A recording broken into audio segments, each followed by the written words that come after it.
Am I the a-hole for requiring my son and his wife sign a contract before I give the stepchildren college money? I, 56 male, have 3 children. Sam, 32 male, Eve, 30 female, and Amy, 28 female. Sam and Eve are married with children, and my wife and I started college funds for them that we put money in at least twice a year.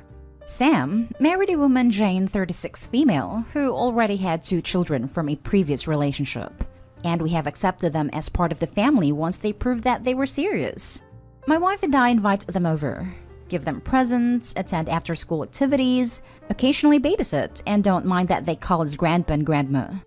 During our first in-person family get-together since COVID, my wife and our children and their children came over along with my sister-in-law and her family. It was especially nice because this was the first time that we were meeting sister-in-law's first grandchild, a sweet baby girl who's 8 months old. The topic of saving up for college came up, and my wife casually mentioned about how we started up college funds for all 3 grandchildren. Sam's wife overheard and walked in laughing to say, "You mean 5. Not wanting to cause any future problems through miscommunication, I corrected and explained things to Jane. She didn't seem upset at the time, but after everyone had left, Sam called and said how upset he and Jane were that we didn't start up funds for Sam's stepchildren. I told him that it was our money, and we could do whatever we wanted with it, and to think of it as a way to focus any money that they would have put towards his biological child to just give to the stepchildren. I thought that my reasoning was logical, and thought that my son agreed when he stopped talking about it. Again, we were called about the lack of funding for the stepchildren, and Jane wanted to know why we weren't treating them equally.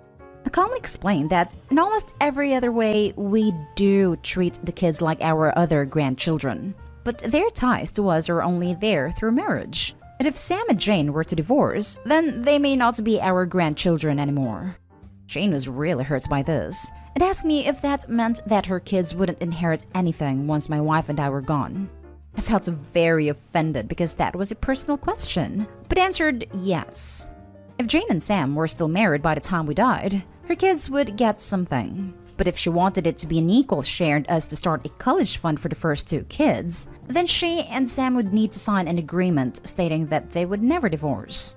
Jane got offended, and I asked her why she would be if she truly loves my son and never intends to divorce him. My other children agree that signing an agreement wouldn't be a big deal, but Sam is upset too. Am I the a-hole? Edited to add, because I know that this might come up. I am aware that blood ties aren't always what makes people family, and as far as I know, Sam hasn't legally adopted Jane's first 2 children. Also, when the college funds were mentioned, we were out of earshot from all the children, so the only way Jane's kids would find out is if an adult tells them. Edited to add too. 1, because I keep seeing this. No, this agreement wouldn't be to keep them from getting a divorce. That's ridiculous. It would be in regards to both my son and Jane paying back any of the college fund money that the stepkids use. 2, yes, my wife and I are more well-off than Jane's parents. So if they are starting a college fund, I don't expect it to be as much as we could contribute. 3, no, I don't know about the stepkids' biological paternal side, as they live elsewhere, and my wife and I have no reason to be in communication with them. I can only ever think of one time that I've actually seen them in person. Edited to add 3, another one because I'm still getting the same thing, so I'll explain my reasoning a bit more. No matter what happens with my children's marriages, their children will always be my grandchildren from both a legal and biological standpoint. The same can't be said for Jane's kids, because what happens if she and my son divorce and each of them remarry? Am I supposed to still give her first 2 children an equal amount as everyone else? Also, what if Sam marries another woman with kids, and I'm expected to be just as financially responsible for them as the others? Where does it end? Also, that means that there will be less money all around, and I don't want to do that. Now for the top comments. Not a a-hole, assuming that the contract doesn't prevent them from divorcing. Please be clear in your language when talking about contracts. However, I would change the phrasing of the contract to indicate enforceable conditions. Answering as someone who has read a lot of family law cases with a lot of drama worse than this. 1, if she really doesn't have any plans to divorce your son anyway, why can't she sign a contract? Because she wants the privileges with no strings attached. 2, Primarily, it is the parents' responsibility to provide support for their stepchildren, not the responsibility as a grandparent. It is easy for them to use guilt and make you give money when it doesn't involve any sacrifice on their part. Why can't your son and his wife provide for the education for the stepchildren? Why can't your son give up his inheritance if the college fund is so important? 3. It is your son's decision to accept them as stepchildren, and you are merely respecting and agreeing with this decision. Your relation to them is a mere side effect, not your direct, independent, personal decision. 4. Legally, his stepchildren can still indirectly inherit through him anyway. 5. Legally, the stepchildren can claim support from their biological dad, depending on the country's law and the facts surrounding the situation. 6. Your money, your decision. You are already treating/seeing your son's stepchildren as equal to your biological children, but it doesn't mean you have to give them a lot of money conditionally. Your relation to them will be severed the moment your son and his wife divorce. 7.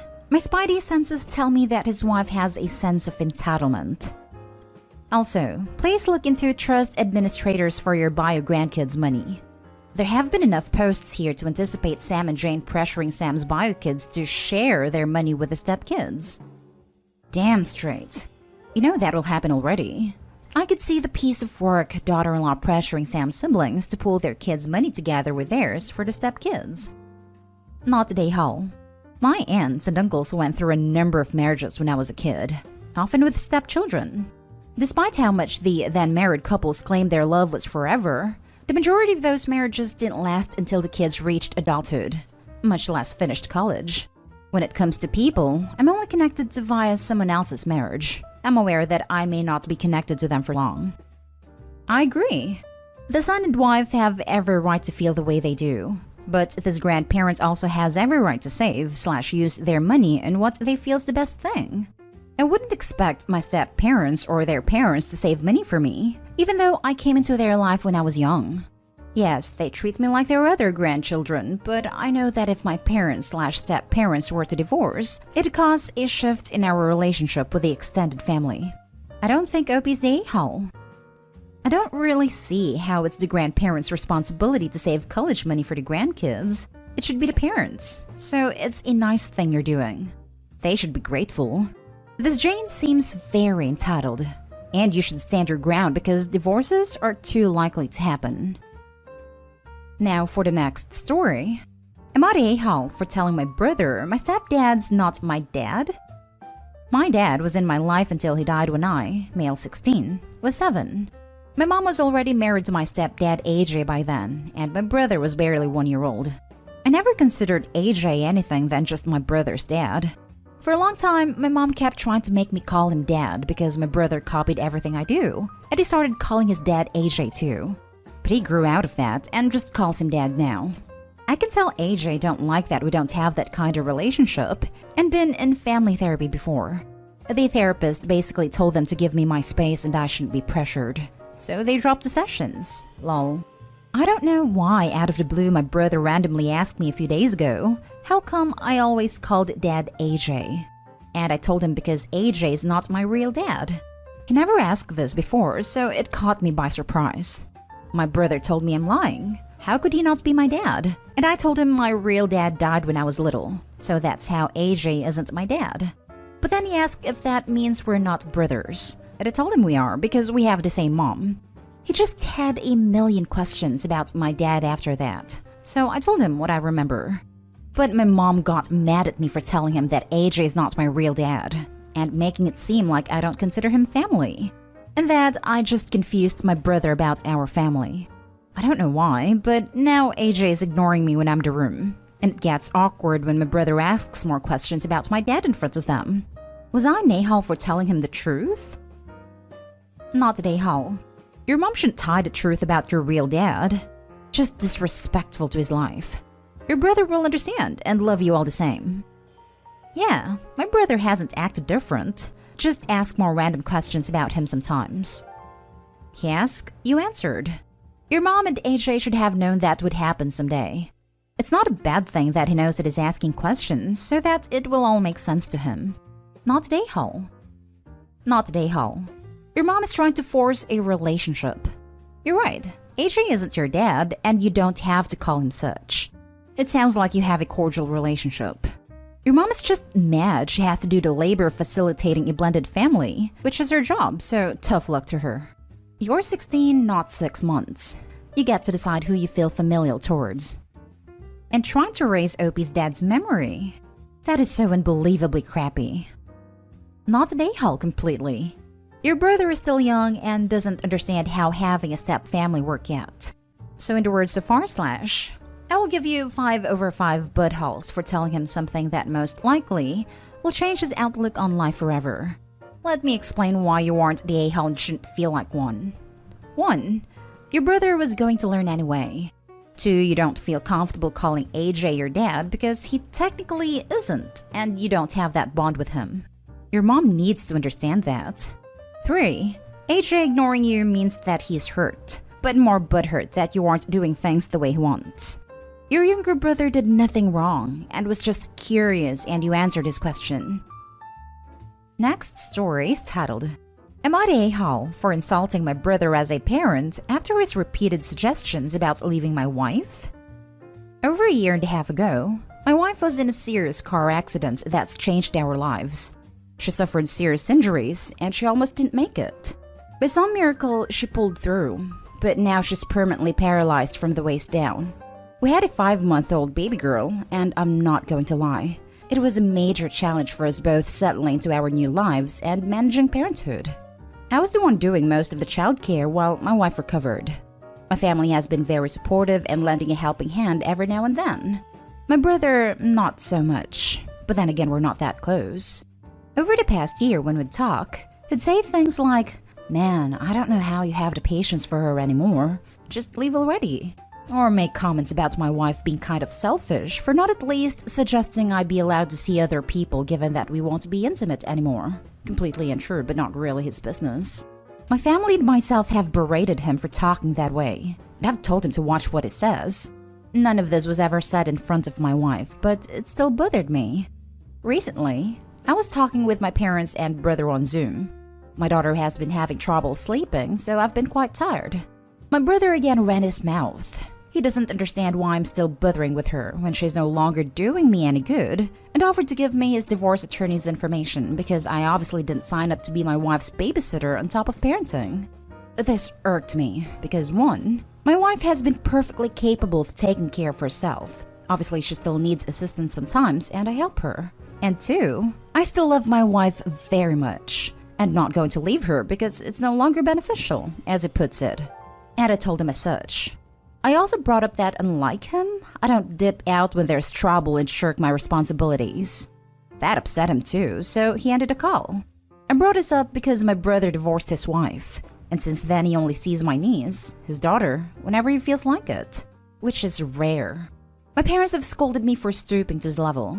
My brother also says I'm a prick when he's just thinking about my best interest, and that's no reason to drag him.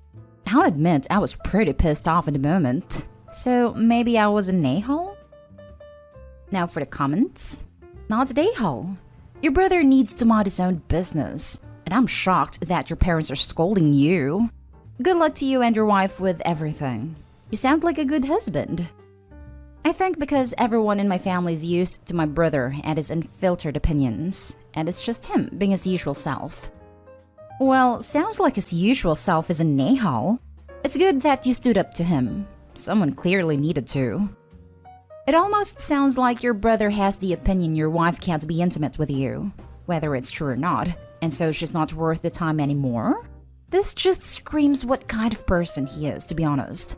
Also, doesn't marriage vows usually say something about in sickness and in health? So when he callously said, "You didn't sign up for this," he's not even right anyway. Not an a-hole. And thank you for taking your marriage and wife seriously. Many people would unfortunately have the opinion your brother does, and those people are a-holes. That's been a major factor in why he thinks I should leave her or feels I should at least be allowed to have fun on the side. I don't imagine ever leaving my wife, much less over something like this. Was it hard? Yes.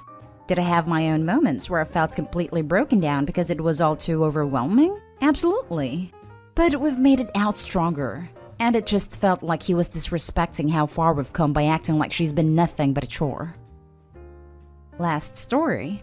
Am I the a-hole for not leaving work to bring my pregnant wife a change of shoes? My 30-male wife, Charlotte, 38 female, is a very senior corporate lawyer and works in the city. She's mostly been working from home due to events, but recently they've started to return to the office. Charlotte is also 5 months pregnant. Charlotte wears heels pretty much everywhere that isn't home or the gym. I always suggest she take a spare pair of flats, but she always refuses. She says it's a matter of pride. She's gotten to a point in the pregnancy where her feet are starting to swell, so it's becoming increasingly uncomfortable wearing her shoes. However, she has still refused to take flats with her. I work in construction, and my current site is about an hour away from Charlotte's office. I got a call from her yesterday. She said that her feet were in agony, and she didn't think she would be able to walk to the train station and go on the train home in her heels. She wanted me to find a shoe shop and buy a cheap pair of trainers or flip-flops, or alternatively bring my trainers. I normally wear trainers to work and then change into my work boots, so she could wear them home. The problem was that my shift didn't end for another couple of hours after she finished work. I asked my boss if I could leave to help my wife, but he refused as there is a lot of work to do. I asked Charlotte if she'd be willing to wait at the office for me, but she said she didn't want to. When I got home, I found Charlotte curled up sobbing. She said she forced herself to get home in heels and that her feet were in pain. She's upset with me because she thinks I should have insisted on leaving so I could help her. Seeing how upset she was, I tried to hug her, but she wanted me to go away. I genuinely feel awful about her being in so much pain. I'm almost in tears about it myself, but there wasn't much I could have done. I couldn't exactly tell my boss I was leaving whether he liked it or not. I offered her to wait for me to finish, but she refused. Am I the a-hole? Not the a-hole. As a heel wearer, you always have a backup pair of shoes at work. How ridiculous.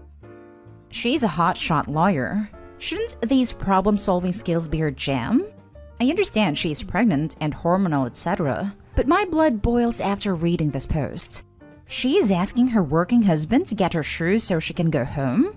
What happened to being a strong, independent woman? Edited to add, not the Halopi. I am a woman who has been pregnant and also have been in a sticky situation where I had to put on my big girl pants and solve things without my husband's help. I've heard of some people, who probably have money to burn, who Uber or Uber Eats frivolous items like beauty blenders. So, just an expensive hack for anyone who's in a pinch. Not the a-hole. Your wife is an adult. She should have realized by now that she can't wear the heels all the time. I'm not pregnant, and in the before times, I carried a pair of trainers to change into after office hours. I'm not even sure how your wife is planning to handle the day that heels have so damaged her feet and ankles she can't wear them at all. As a retired professional female office worker who had no idea what I'd be doing in the course of a day, what I kept at my office: heels, steel toe boots, tennis shoes, trainers, house shoes, rain boots for rain/mud, flats, casual and dress, extra pantyhose, stockings, and lots of extra socks, also changes of clothing. I agree with above poster. She may be pregnant, but she was a grown woman first and should know to be prepared. Clearest not the a-hole of the week. You told her to carry spare shoes. You try to get off of work. She may be hormonal, but that's no excuse to be an a-hole. Am I the a-hole for not wanting to give my husband's ex-wife more money? I, 33 female, and my husband, 36 male, have been together for 3 years, recently married this past year, and we have a 1-year-old child together. My husband has 2 kids from a previous marriage, Zara, 16 female, and Sam, 18 male. My husband is a disabled veteran, and his child support is based on his government compensation, Social Security. Social Security determines the amount of child support his ex-wife receives per child, and her child support payments dropped in half when our son turned 18 and dropped out of high school. We had no issues with his ex-wife until we married, and now his ex-wife wants more money because my income is significantly more than my husband's. His ex-wife also wants compensation for their 18 male, who lives at home with her. We told our son Sam that he could live with us, as long as he promised to work on his GED, but he refused. I currently pay for Zara's cell phone and car insurance. So am I the a-hole for not offering more money for child support? Just want to add, ex-wife worked at CVS as a pharmacy tech for years. When I married my husband, she quit her job and started part-timing as a waitress. Ex-wife and the kids live with the grandparents, and we see the kids maybe once a month due to both kids having jobs. Ex-wife does not want to go to court because she is still paying on lawyers' fees from her second marriage and custody battle. So, she wants us to come to an agreement to give her more money. Now for the top comments. Not a-hole. Take her to court. She gave up a better paying job to be a waitress and is trying to leech off you and your husband and expects you to pay for a legal adult kid who has made a bad choice of not continuing or even finishing his education? Woof. We recently found out that Zara is missing school, and the ex-wife texted my husband that she will have our daughter drop out of school before being taken to court by the school for failure to go to school/truancy. Our daughter drives to school, and her mom works evenings, so she's at home when our daughter is missing school. Seems like the husband needs to get CPS and law enforcement involved. Your income has nothing to do with his child support. Not the whole. Just need to be careful about the possibility of imputed income, depending on where you live. True, I live in Netherlands, and the income of the new partner may mean that you have to pay more alimony here, because from that moment on, you can share living costs with someone, which increases your financial capacity. Not the whole. She shouldn't have left her better paying job to wait tables. Her financial situation is not your problem. Furthermore, she knows what she is asking is too ridiculous to take to court and is hoping you'll take pity on her. It's what it looks like. I hope your husband is in agreement with you. Joint finances or not, it would be coming from money you earned. And the layabout son needs to do something to better his life as well. Yeah, we are getting mixed opinions from my husband's family if we should give more money or not. My husband agrees with me. Anytime our older kids need clothes or shoes, we pay for them. We give the kids gas money. We've also helped with their car repairs. So we don't understand her logic for us giving her more money a month just because. We told the ex-wife that both kids could live with us if the financial strain was too much, and she adamantly refused. I also want to add that his ex-wife has claimed both kids on her taxes since their divorce 10 years ago. So, if both kids lived with us, she wouldn't receive child support or tax credits. Next story. Am I the a-hole for refusing to share my lottery winnings with my boyfriend's nephews? Children in our country sometimes sell stuff for their schools to fund school trips, etc. I think many countries do that, so I don't need to explain more. Usually, it's around big holidays, etc., and we have a Christmas lottery, something many schools sell. My boyfriend and I have been together for 13 years, and we are happily child-free. We have good incomes and comfortable living. My boyfriend's sister and her husband also have good incomes and comfortable living. But I feel sometimes that she always tries to hint that we make more than we spend because we don't have children. Excellent deduction. And that maybe we should give more presents and stuff to her two sons. I don't agree. I put around 30 to 60 euros on a present. And whether it's good or bad, I don't care. I come from money as my parents had good jobs, but we learned from young age that is never the value of the present. And I had the happiest upbringing. Anyway, the sons get a couple dozens or more lotteries each to sell, and the idea is to go around the neighborhood, etc. But they're too lazy, and they make the family buy everything. And since my boyfriend and I have nothing important to spend money on, we end up buying the majority of the tickets, around 200 to 300 euros worth each occasion. It angers me a bit in the beginning, but my boyfriend seemed uncomfortable saying no, and I hate making him uncomfortable, so I said, oh well. This Christmas, I won about 150,000 euros. I was so happy because I never win stuff. But when the nephews heard this, they wanted their ticket back. I was shocked and said hell no. They called me like 50 times, and my boyfriend's sister and her sons showed up next morning to talk, then argue, then fight me. Then she asked to at least split it 50-50 with them, but I wouldn't budge. All three left in tears saying they will take me to court, and my boyfriend wants me to split or I'm being an a-hole. I usually donate 20% of my bonuses, inheritance, or any big chunk of money I get to charity. I thought I would do that, and buy the boys the bicycles they were saving for, which cost around 2,500 each. I don't know why, but now I won't even buy them the bicycles. Am I the a-hole? Edit. My boyfriend is the one who pays for the tickets. He then splits the tickets. The winning ticket was one of mine. Not the a-hole. It's your money to do whatever you want with. Screw your boyfriend's family for being leeches, and screw your boyfriend for not standing up for you. OP should take the money and pay for the boyfriend to get therapy to start learning healthy boundaries and how to say no to family. Not the a-hole. If anyone else, more specifically a stranger, had gotten that winning ticket and not you, they probably never would have asked them to split the money, because that would be rude.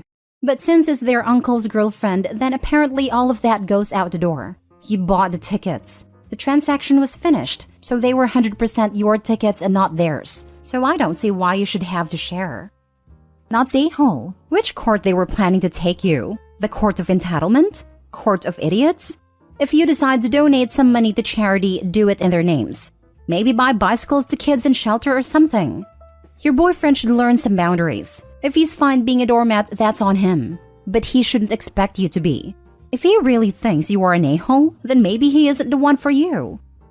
And don't forget to report them to the organizers for trying to claim ownership of tickets they sold, not the a-hole OP. Not the a-hole. Seems like over 13 years you've spent thousands on these lottery tickets, plus gifts. You've been more than generous. They have no right to the winnings, any more than the clerk at a corner shop who sells a winning ticket. As for the ultra-expensive bikes, there's no reason they need them. If they are even considering such a purchase, they're not hurting financially. I'd suspect you were told about their saving up before Christmas in hopes you'd give them a significant cash gift towards the bikes, regardless of what they then spent it on.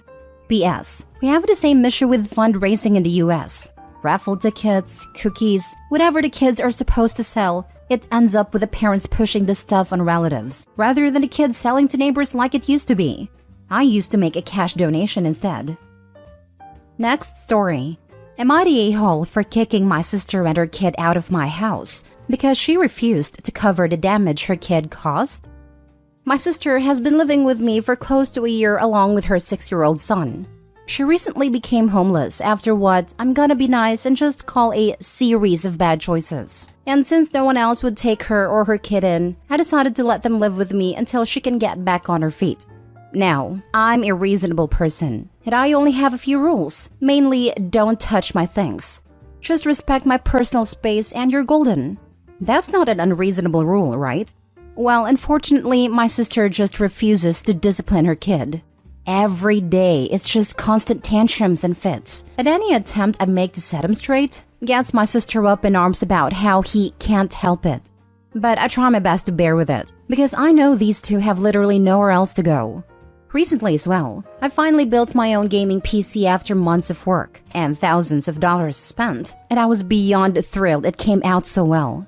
Of course, I immediately told my nephew not to touch it, and that he is under no circumstances allowed near it. He just about broke everything else, so I don't think I'm being harsh here in saying I don't want him near it. I tell my sister as well to keep him away from it, but she just says I shouldn't bully him. Cut to a few days ago and he's throwing yet another tantrum because he wants to play Minecraft on my PC. I of course tell him no, but my sister is getting on my case about how it's not fair I get to be the only one to play it. I don't have time to deal with this. I need to run errands, but I'm hoping in vain that my sister can control him for once. The actual area with my PC set up is an open room with no door. Think an office space but with figurines and such, so it's not like I can lock it off like I could do my room. Not even asking them to come with me worked, since my sister just refused and my nephew screaming and crying certainly isn't a one to deal with when shopping. Come time I return, I immediately check to see if the PC is safe, and what I find is broken glass everywhere. My monitor is on the floor and the PC tower practically in pieces. I'm beyond fuming now, and confront my sister about what happened. She doesn't even try to hide it. She just says she let him on but couldn't figure out how to launch Minecraft. And when nephew got mad he couldn't play, he had a meltdown. I of course demand she cover the costs to replace/repair, but she says it's my fault for not letting him play, and that she doesn't owe me anything. By this point, I had enough and packed all of their things, and told both of them to get out or else I'm calling the police. She reluctantly left before snipping, "I hope you're happy," under her breath. Over the next few days, I'm bombarded with texts and voicemails from her, calling me a bad brother and that it's my fault they're homeless. Am I the a-hole? Now for the top comments. Not the a-hole. No, it is her fault she's homeless again. Harsh as I may sound, you set rules and boundaries in your home. Not only did she not try to abide by your requests, she override them. Your rules didn't matter to her. Your belongings didn't matter to her. Very sad. The kid shouldn't have done what he did, but it seems like he has some kind of disability or disorder, because it's not normal for a 6-year-old to completely destroy a PC. Or maybe poor parenting. My 3-year-old niece knows better than to throw a fit like that. If she's mad at you, she gets very, very quiet. I'd love to know what evil she's planning. OMG. Nope. Not the a-hole. Just FYI, cause it sounds like you don't have any other kids in your life. Your nephew didn't have a meltdown. A meltdown is a kid having big feelings they don't know what to do with, and it comes out big. Your nephew is destructive and undisciplined. Not sure how he can get through school if this is how he acts. If this isn't fixed ASAP, he's probably going to develop something like defiant oppositional disorder. You can't let kids get away with destroying things, even if it's just a toy, when they don't get their way. That sounds like what happened though. Children need to have emotional regulation modeled and taught to them. They can also learn to seek reactions from adults if they're not getting the attention they want in other ways. Not the a-hole. I'm starting to understand what some of your sister's bad decisions might have been. The rules you set up were completely reasonable, especially since you were letting her stay there as a favor. One of the most basic things she could do is keep her kid under control. She brought this entirely on herself. And, despite what she said, none of this is your fault. And she's going to continue to be homeless and whatnot until she takes responsibility for her own choices. Last story. Am I the a-hole for screwing over my sister-in-law? I, 26 female, have been married for 7 years. My husband and I were young when we got together, and as a result, I became like another kid to his parents. But that's a story for just now. Anyways, I never thought of his sister, 27 female, as anything less than my own. So when she had her kid, 2 male, I was excited. I've got my own kids, but I was happy to have a nephew. So my sister-in-law lives next door with her parents. The issue is that I've become the baby drop-off center. I need to run to the store turns into me texting her 4+ hours later trying to figure out where she is. It's always someone else's fault on why she's late. I'm in college online though and can't exactly do my work when her kid is on a sleeping schedule of 2 a.m. to 8 a.m. My kids attend school and need their sleep though they have a decent bedtime. I'll also add that I have a hard time telling people no and currently in therapy for that among other issues. Because of those reasons, when she came to me saying she had a job offer, she asked which of 2 schedules worked for me. Didn't even ask if I would be the babysitter. I told her neither did, so we agreed to a schedule where I'd watch him half the schedule and her parents would watch him the other. Usually her parents back out, but I told her that wasn't going to be able to happen. Well, her first interview/training is today. She told me days ago that her dad was watching her kid since he'd probably still be asleep. Okay, awesome. Then at 2 a.m. the day off, she messaged me and said, "You're still able to watch him tomorrow, right?" I hope so because I have no one else. I was angry and told her so. I told her I'm being taken advantage of, and letting me know last minute she wasn't having her dad watch him isn't okay. Dad isn't sick, just didn't want to. I told her how it isn't right that everyone else can say that they don't want to and it's okay because she knows I have a hard time saying no. It ended with her apologizing and begging me to keep him, but I still said no. She told me she will lose the job if she can't find a babysitter. And I told her he isn't my kid, so it's not my issue. My mother-in-law then messaged me telling me she's going to straighten me out and that if my nephew is such a bother, then I just won't keep him anymore. She also told me I'm an awful person for screwing over my sister, and she expected more from me.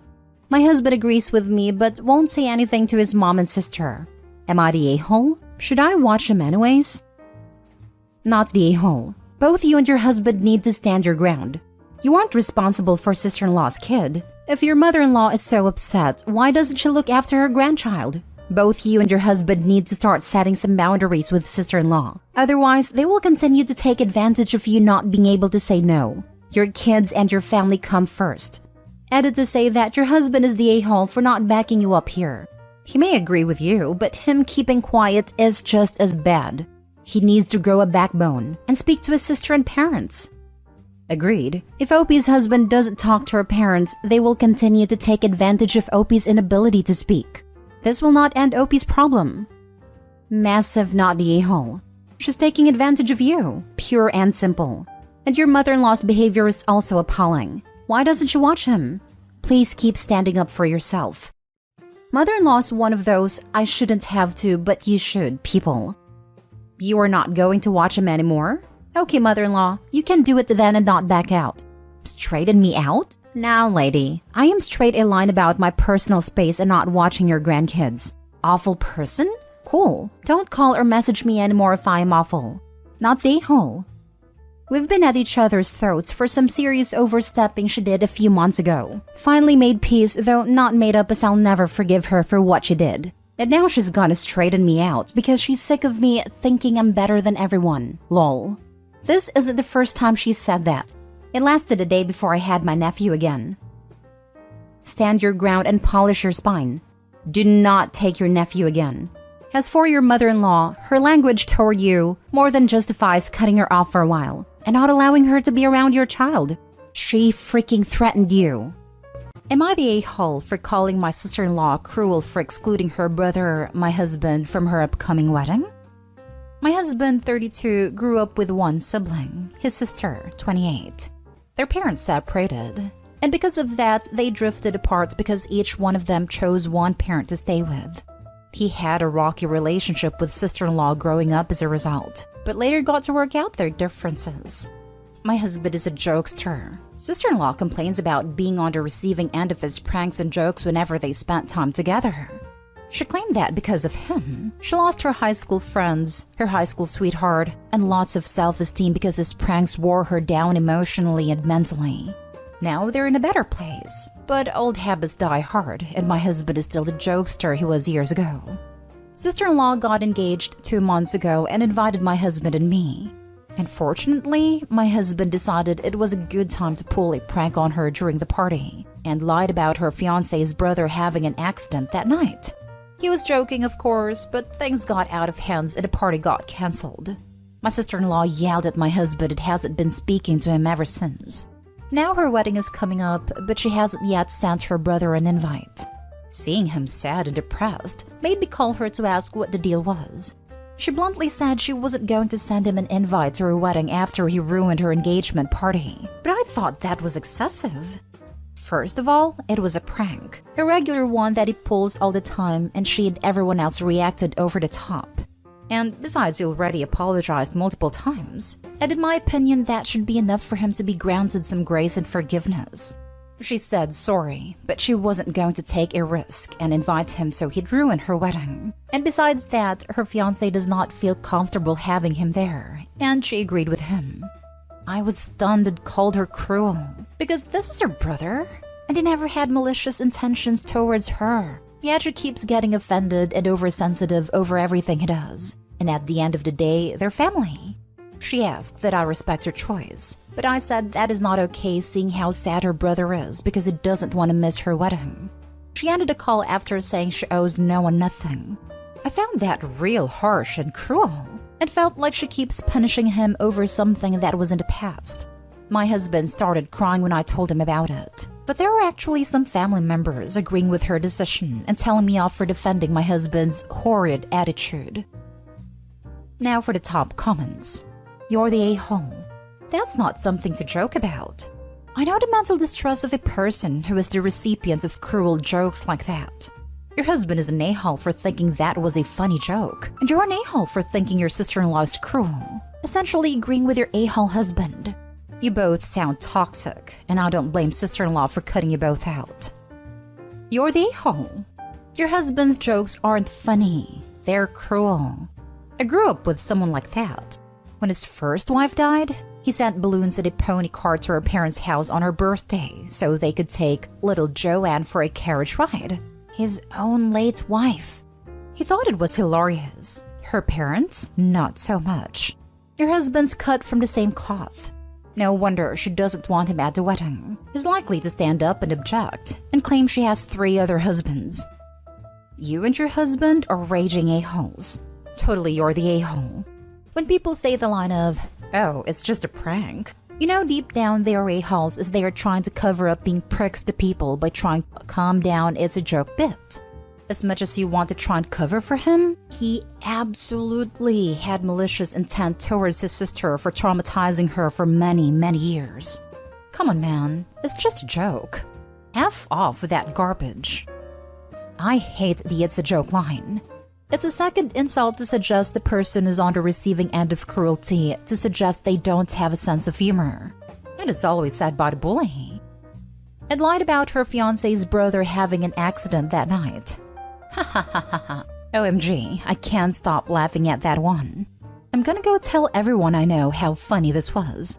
Oh, by the way, my actual brother died in an actual accident, so it's even more thigh-slappingly funny for me. Yeah, you're the a-hole, and you know it. And he's the biggest a-hole of all. That poor bride is probably terrified what will happen to her car, house, friends, or pets while he's banned from the wedding, and desperate to play another hilarious prank. I hope she's got security all around her wedding, home, and possessions. You're the a-hole. Your husband isn't a jokester, he's an infantile bully, and you know it.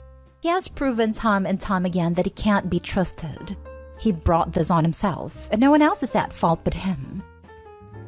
Next story is titled, Am I the a-hole for telling my female 28 fiancé male 27 to drop his groomswoman? My fiancé Ben and I met at work. We worked for a tech company where I handled office management stuff, and he was part of the customer support team. His best friend James worked here too, and also a woman, Alex. Before Ben and I started dating, he and James and Alex became a friendship group. The three of them liked a lot of the same hobbies and stuff, and James and Alex encouraged Ben to get training and move from customer support to being a developer like them.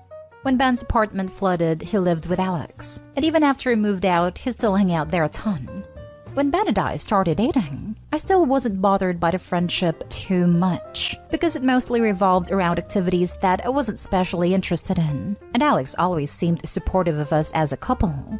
She was also the only woman at the place that worked on the actual tech side of things and not in the office, so it made sense that guys were the only work friends she could have. She and I did try to get together more once Ben and I were a couple, but it kind of trailed off because we just didn't have a lot in common, and it felt like we were trying too hard. I never got the impression she didn't like me or was jealous or whatever, just kind of two different people.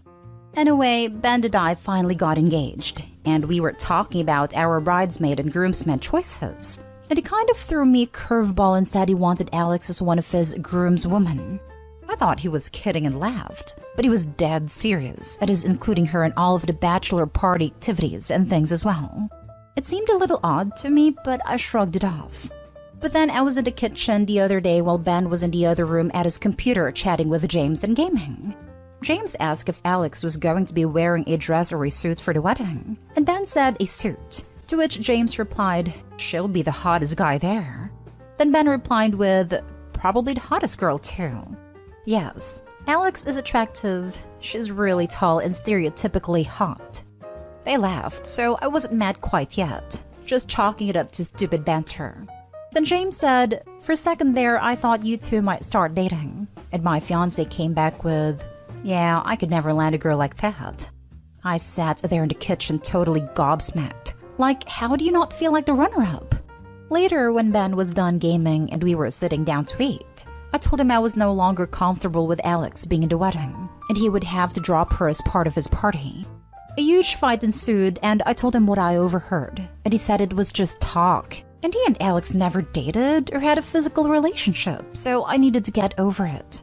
I feel like I never want to see this person again, especially on my wedding day. But at the same time, I know she has been one of Ben's best friends since before he and I knew each other or were a couple.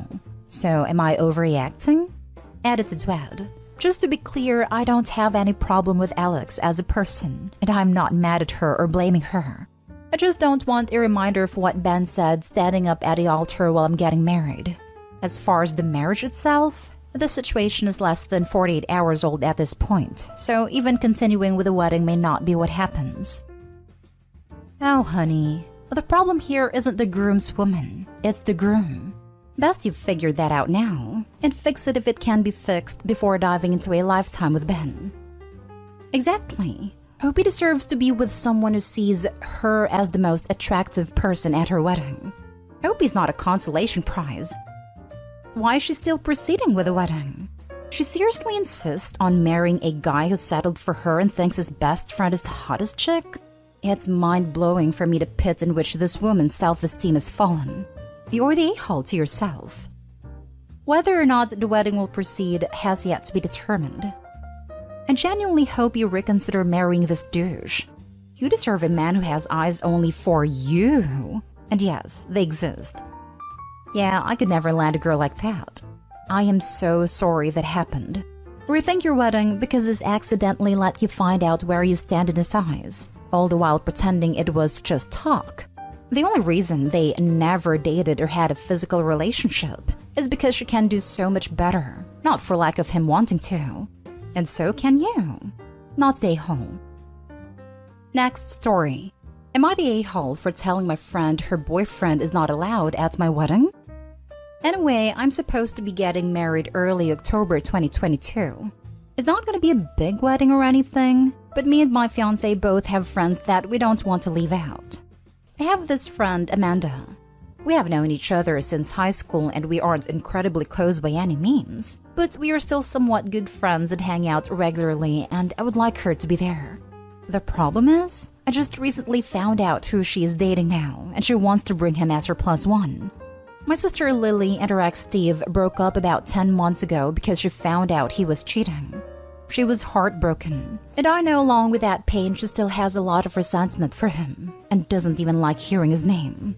He was an awful boyfriend, so my family has no problem with him no longer being in our lives. Then 8 months ago, Amanda told me she had started talking to someone and she really liked him and everything. She wouldn't tell me who, not even his name, because she said she didn't want to share anything about him till it got more serious. I didn't really understand his secrecy, but didn't force her to tell me anything, and just let her know I was happy for her and hope it all worked out. Well, last week she told me she was dating Steve. They had gotten more serious, and she wanted to make their relationship public to the people they care about. She also said she knew how much I disliked him and what he had done to my sister, and hoped I would try to understand their love and be happy for her and try to see him in a different light. I was a little shocked at first, since I really didn't expect her to be with a guy like him, and she knew what kind of person and boyfriend he was. But it isn't my place, and I told her that I'm happy she's happy, and that was that. Well, 2 days later, we are texting about the wedding and everything, and she mentioned Steve being her plus one. I do not want him there.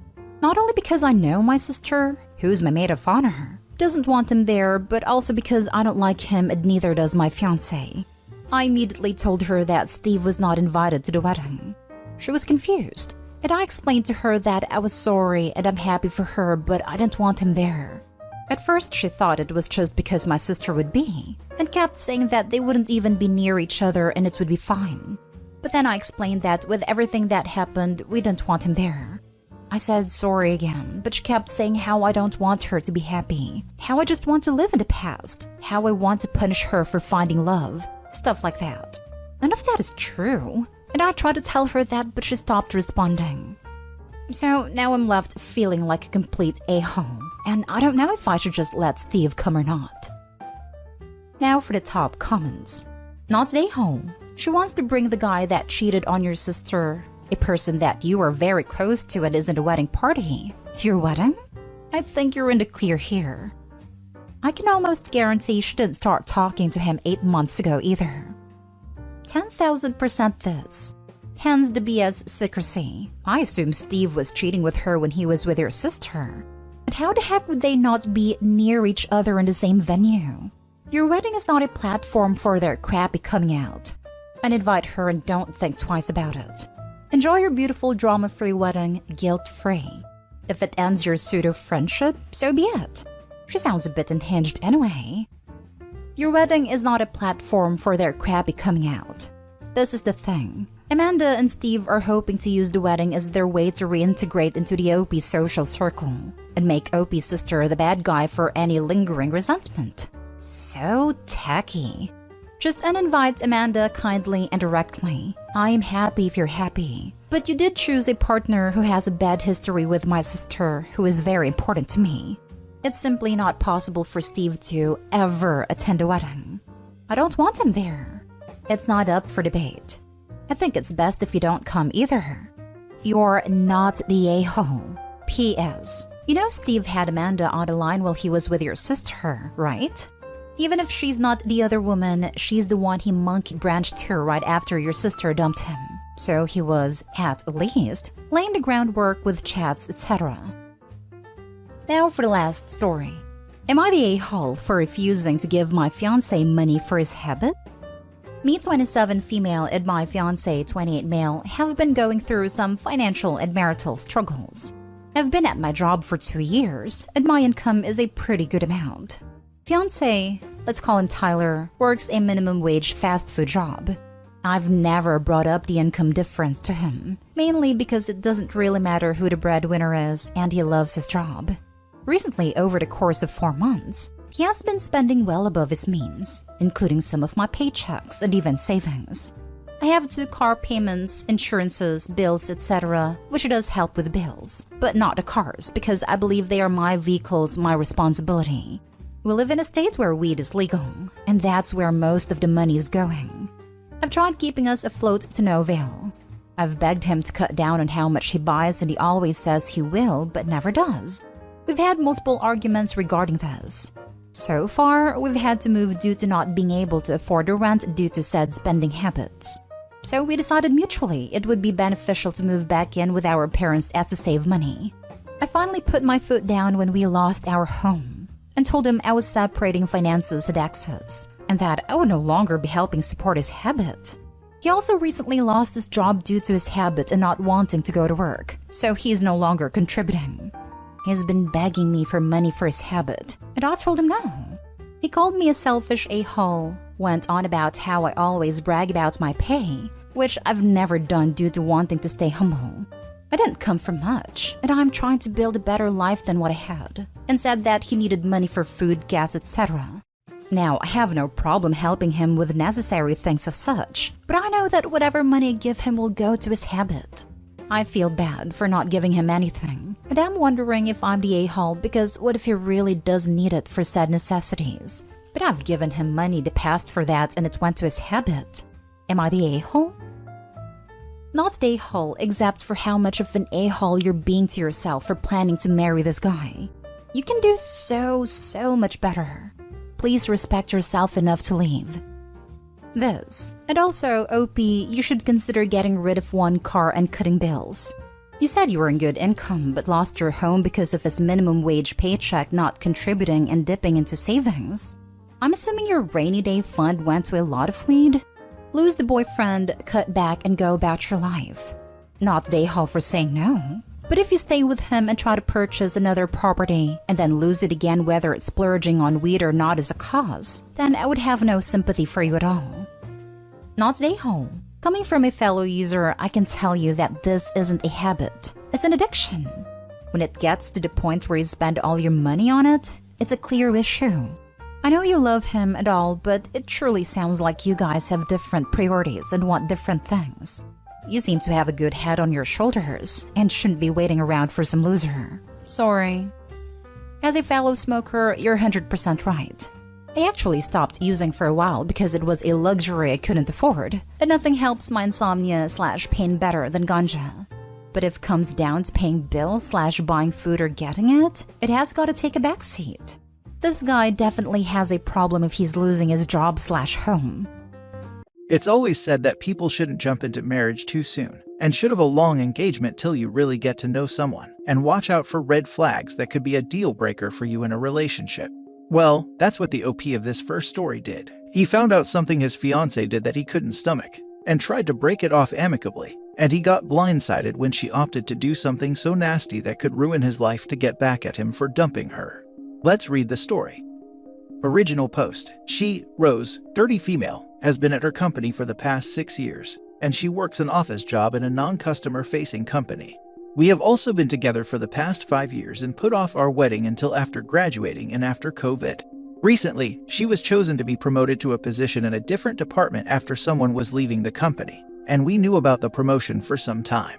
The woman who was leaving wasn't leaving until a certain date, but she was excited about the raise and getting promoted to a manager after years of wanting to be.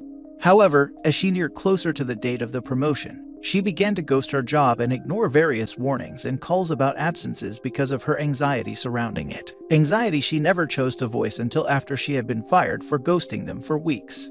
She would go to work in the morning and return at the time that her normal shift would end. But after she got fired, she wanted to talk to me, and she told me that she lied about going to work for the past 2.5 weeks.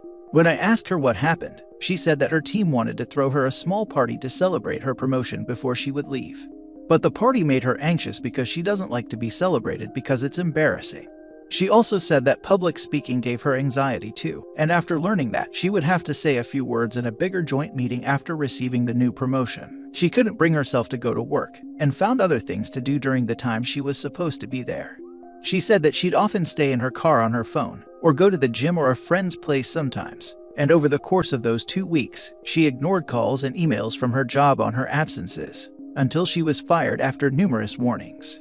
She since said that she wants to go to therapy to work on her anxiety before looking for a new job, and she asked if I could cover the expenses in the meantime. I told her no, because first, she lied about going to work for over 2 weeks, got dressed, and only wanted to talk after getting fired.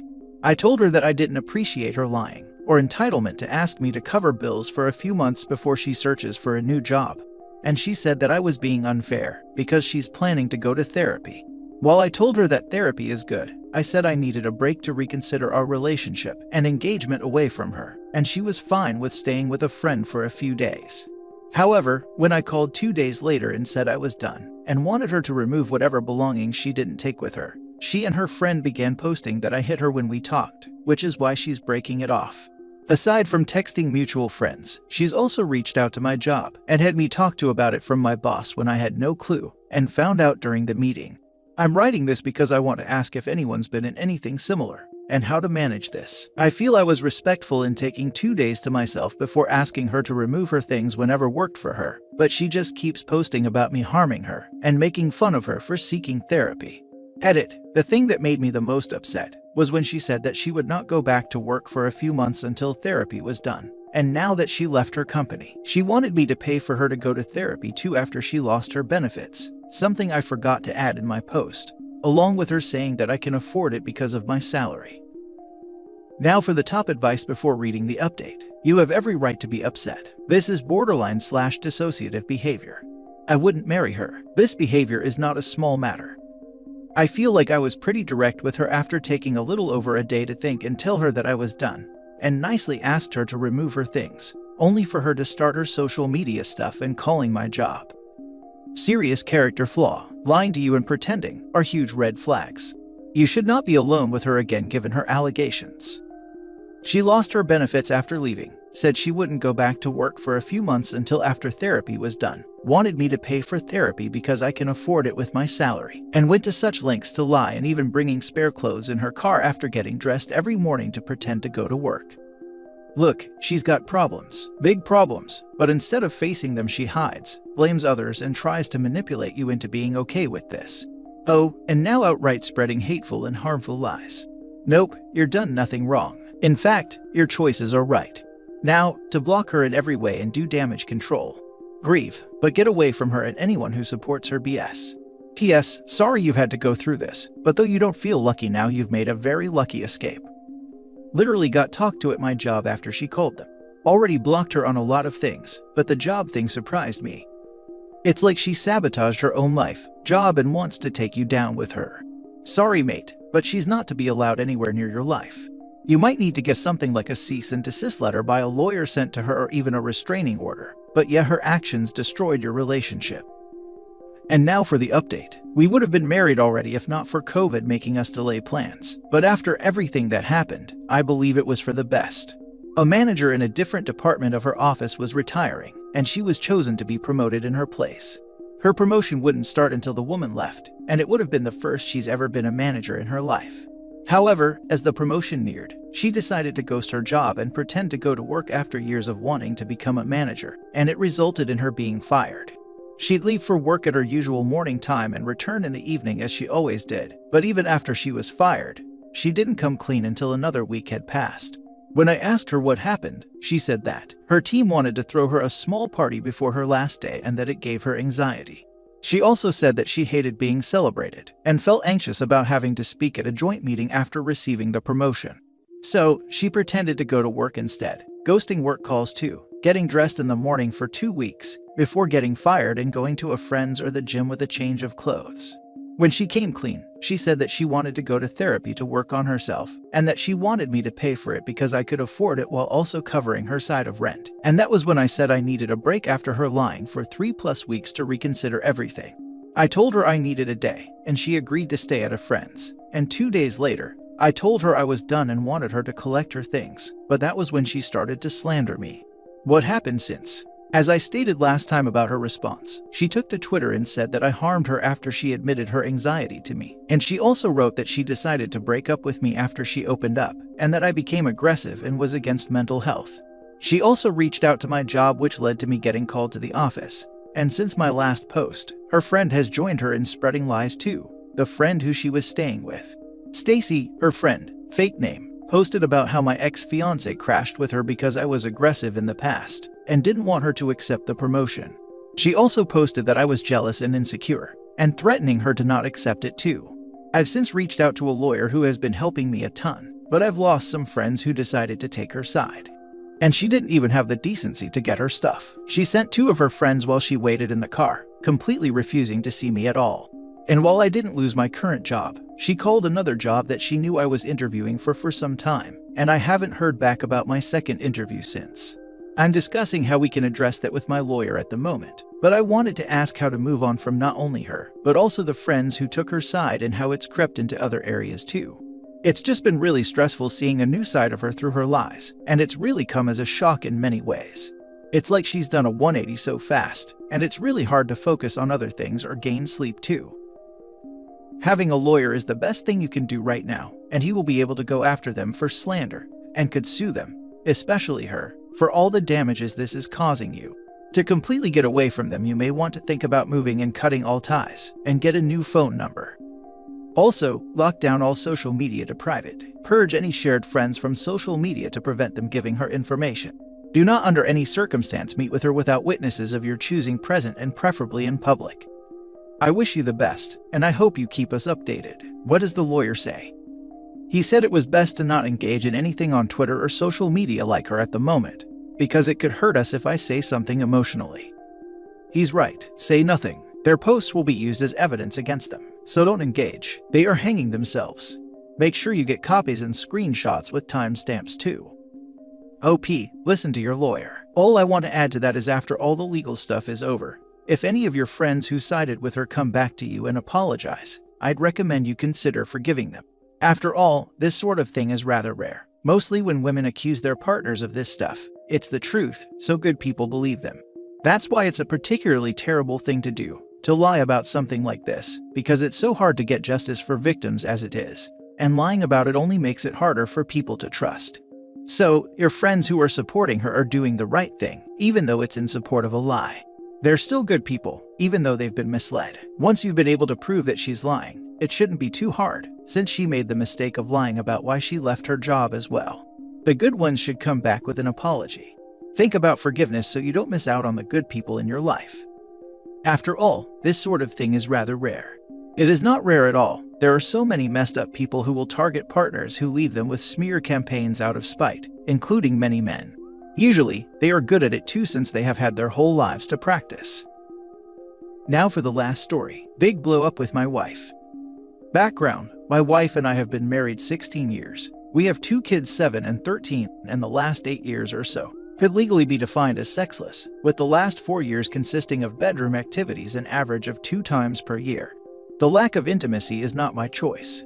I will also note that she still co-sleeps with our youngest, and we have slept in separate bedrooms since 2009. We are both pretty attractive. I stay fit with running. She just luckily looks great for her years. Slowly over the years, her rejection has eaten away at me to the point that there is zero intimacy. Zero. I refuse to try anymore and go through feeling unwelcomed. Above the intimacy problems, I also feel unwelcomed by her as a husband and father. Many of the traits I have that attracted her to me in the beginning of our relationship, she now despises as my role as a dad. I am generally a loner. I have a small circle of friends, but I generally avoid the social hierarchy altogether. and have no interest in following groups and whatnot. I guess you can say I fit the Omega role a bit, but I'm not into video games and crap. I've always had peculiar hobbies and interests, like turtles, fighter planes, and music. I am also very creative and enjoy various arts such as painting. Anyway, when we dated, she saw these traits as refreshing and different from the endless males out there who follow their pack of buddies, and so on. But now, things are so different. All of my interests and hobbies are met with negativity, cynicism, and sometimes ridicule. This has been a problem in our relationship since the beginning. I am also not the typical, fuddy-duddy boring as heck dad stereotype. I love rock music. I can still ride a skateboard. I like to drink beers on weekends and listen to trippy music or get taken away by laughter. I typically ponder beauty in nature and often have my head in the clouds. I'm probably somewhat autistic. Anyway, there is a general feeling of not being who she wants me to be. Add to this our lack of intimacy, and you can get a sense of how I feel when she is around. She finally got a part-time job a few nights a week after not having worked for 15 or so years since the kids were born. I have worked full-time nonstop. Since getting this job, my alone time with the kids has been wonderful. The house is much more peaceful when she is not in it, and my kids generally like the things we do. When she is home, it is always stressful. The blow up. I took the kids to my parents over the weekend to celebrate my mom's birthday. We had a wonderful day with family, my sister, her family, my parents. It was summer magic, and I had no one there giving me a hard time about everything I did or did not do, or how I did or did not do it or whatever. And no one to say, "You're having another beer," and so on. The day was magic, and the evening came and we decided to watch a movie. Scrolling through, we all decided to watch Borat, and we all laughed hysterically. The movie ended, we all went to bed. The next day, upon getting home, my wife learned we had watched Borat, and totally freaking flipped out. She screamed at me and told me she was disgusted at me as dad. The next day, this continued with nasty texts saying she was disappointed in me as a dad. I owned up, yes, maybe I should have thought more about what movie, but everyone had a great time with family, all of us. The next day, it still continued, and she decided to take the kids to her mother's unannounced, probably to blow steam and badmouth me the entire time. That night as I was home alone, my parents alerted me that she also sent them a text displaying her dismay of the movie. They refused to share the text with me, which means it was probably nasty. My parents are wonderful, responsible grandparents. I promised them I would not escalate about her texting them. Today, I worked from home and my wife and kids returned from her mother's. I was immediately met with more disgust, texts from her, and more. This is day 3. Around dinner time, she had to poke again and mention it again. I completely lost it and ripped into her with a barrage of scornful content, including profanity, which I am not proud of, but it was time she had it. She was in complete and utter shock at my rebuttal, but I am so freaking done of feeling like a worthless piece of trash to her. She loves me, freaking BS. I told her I can't stand her, and that she is the one who insisted on this ridiculous level of disdain for 3 days straight over a stupid movie. I told her I'm sick of feeling like crap, and I will find someone else who actually values me. She almost tripped and fell as she left for work. And once again, the house is peaceful, just the kids and myself. It is wonderful. Now for the top advice. What I read was less about the movie and more about you two and some incompatible behavior. She blows up minor issues. She holds grudges. You feel as if she treats you horribly. You bottle things up. You don't let her know when you are upset with how she treats you. You both do not communicate with each other. Your thoughts, your feelings, co-parenting discussions, intimate life discussion, it's non-existent. So, the big questions to ask yourself. Are you happy in your relationship? Do you want to continue the cycle, as your children will build their future relationships on what was modeled to them as children by their parents? Like, if you settle for this behavior and stay stagnant, your children are likely to have similar relationships when they are older. What is keeping you in this relationship? Why are you afraid to leave this relationship? You told her you want someone who would support you and treat you better. Why not? Divorce, counseling, keeping your status quo is all on you. But you only have one life to live. Is this really how you want to live it? Waiting on those few moments away from your wife. Was going to reply to OP, but to be honest, I doubt if I could cover what I wanted to cover as eloquently nor as accurately as this. Why is everyone talking about you two need to communicate? Doesn't she know she's acting like a pain in the butt and stressing out OP? Some relationship problems aren't brought about by a lack of communication. One of the two partners can simply be an asshole. And this looks like one of the cases. It sounds like you're done with this marriage. Your wife doesn't respect you and is putting no effort into your marriage. Just go ahead and file for divorce. Don't talk to her anymore. Every time you go out, don't explain yourself anymore. Stay out later. Take your kids with you. Marriage is about going through problems together, but the moment they become the problem, it's over. Maybe, but perhaps OP can explain why they let it fester for so long. I'd first try a relationship therapist and see if it can be solved. I know this forum likes to scream divorce, but in case of kids, I'd think twice about that. And I'm speaking from experience. Divorce happening is easily the worst thing in my entire life. Not because I loved my ex so much, but because my kid suffers greatly.